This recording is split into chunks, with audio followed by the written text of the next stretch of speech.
আসসালামু আলাইকুম, সবাই কেমন আছেন? আশা করি সবাই ভালো আছেন। আল্লাহর রহমতে আমিও ভালো আছি। নতুন একটি ভিডিও নিয়ে আসলাম।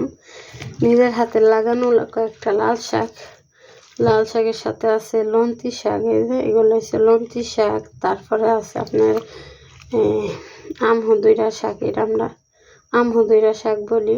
এটা হচ্ছে ভর্তা শাক, দেখেন একটা ভর্তা শাক। তো এই শাকটি রান্না করবো আজকে আরো অনেক কিছু রান্না করব। পরোটা বানাবো, তার জন্য আমি ব্রয়লার মুরগি ভিজিয়ে নিলাম। মুরগিটা টমেটো দিয়ে ঝাল ঝাল করে ভুনা করব। সাথে নিয়ে নিলাম চিংড়ি মাছ দিয়ে কচু দিয়ে রান্না করব। তো এই দেখেন, এগুলো হচ্ছে কচু। এটাকে এই বড় বড় কচুগুলা কি জানে নাম বলে, তো বইলা গেছি, মনে করে পরে। তো আমি কচুগুলা কাইটা পরিষ্কার করে হলুদ আর লবণ দিয়ে সিদ্ধ বসাই দিছি। কত ধরনের কচু এদেশে পাওয়া যায়। তো কচুগুলো আমি ফাঁপ দিয়ে নেব। এখন চিংড়ি মাছ দা কচু দা রান্না করবো। তো শাকের জন্য পেঁয়াজ, রসুন, কাঁচামরিচ ভাইজা নিলাম। শাকগুলো আমার কুচি কুচি করে কাটা হয়ে গেছে, দেখেন। এখন দিয়ে দেব বিসমিল্লাহ। একটু লবণ দিয়ে দিলাম। আমি পেঁয়াজের সাথে আগে একটু দিয়েছিলাম, তার জন্য একটু কমিয়ে দিলাম, না একটা লবণ কাটা হয়ে যায়।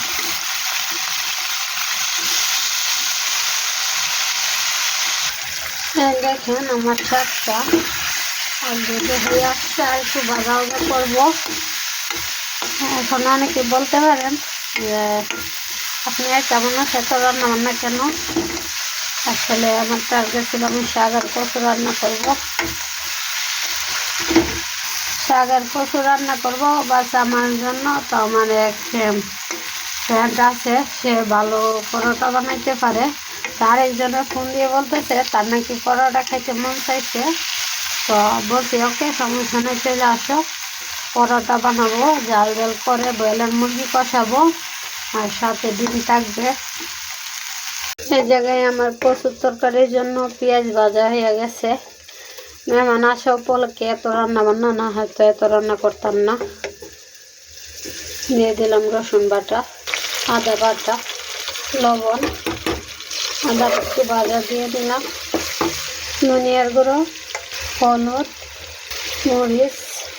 আমি জিরা দিলাম না, চাইলে আপনারা জিরা দিতে পারেন। মশলাটা কষিয়ে আমি চিংড়ি মাছগুলা দিয়ে দিব। চিংড়ি মাছগুলো একটু কষিয়ে নেব মশলার সাথে ভালো করে। দিয়ে দিলাম কয়েকটা কাঁচামরিচ। তো চিংড়ি মাছটা কষানো হয়েছে, এখন কচুগুলা দিয়ে একটু কষিয়ে নেব। তো কচুগুলা দিয়ে দিলাম। তো এই কচুগুলা কিন্তু আমি কিনে আনি নাই, আমার বাবি দিছে। ভাবি ননদ রে কচু দিছে, বুঝছেন? এই কচু রান্না করলাম আজকে। তো ওই ভাবি আসবে পরোটা খাওয়ার জন্য, তার নাকি পরোটা খাইতে মন চাইছে। তো কচুগুলো রান্না করলাম, পরোটার সাথে মুরগি আর কচু খেয়ে যাবে। ভাবি আর কিছু পায় নাই, আমাকে কচু দিয়েছে, কচু।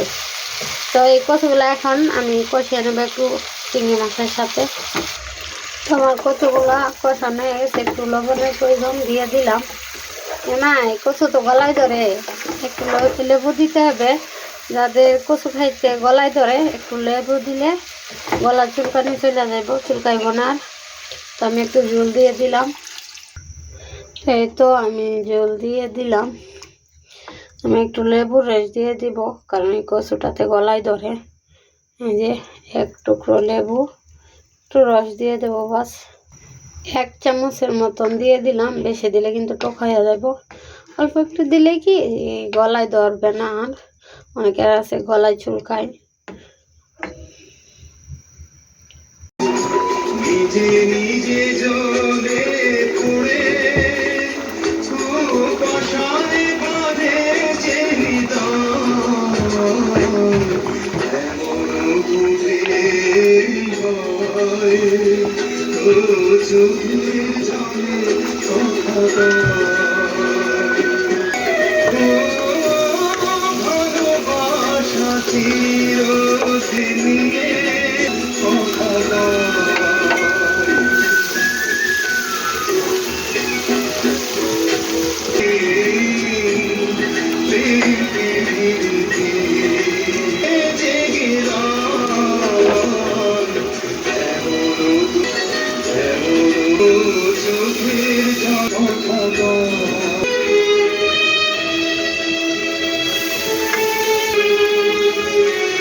তাই তো অলরেডি আমার রান্না কমপ্লিট। দেখেন মুরগির মাংস রান্না হয়েছে, পরোটা, ডিম ভাজি।